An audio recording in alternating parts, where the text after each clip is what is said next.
আবার আত্মতত্ত্বও জানবো, উপলব্ধি করতে চায়। সেই ব্যক্তি কীরকম করে?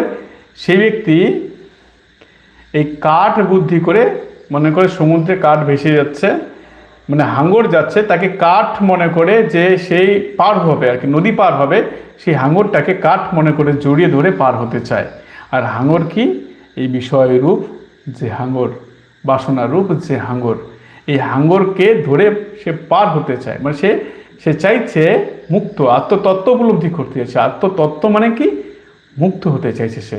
আত্মতত্ত্ব উপলব্ধি মানে সে মুক্তি, একই জিনিস। সেটাকে বোঝানোর চেষ্টা করছে যে কাঠ মনে করে যে সে পার করে দিবে, সেই বিষয় বাসনাগুলোকে ধরছে। এই যে বাসনা হচ্ছে হাঙরটা, কিন্তু সে কাঠ মনে করে ধরছে যে ভোগ তো আমি চাইলেই ছাড়তে পারবো।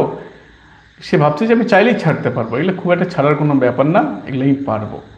কিন্তু সেই ব্যক্তি কীরকম করছে? হাঙরকেই কাঠ মনে করে সে ভবসাগর পার হতে, নদী পার হতে চাইছে। এই ভোগকে ধরে আত্মতত্ত্ব উপলব্ধি, এটা ওই হাঙরকে কাঠ ভেবে ধরার মতন। এটা কখনোই পূর্ণ হবার নয়, এটা কখনোই পূর্ণ হবে না।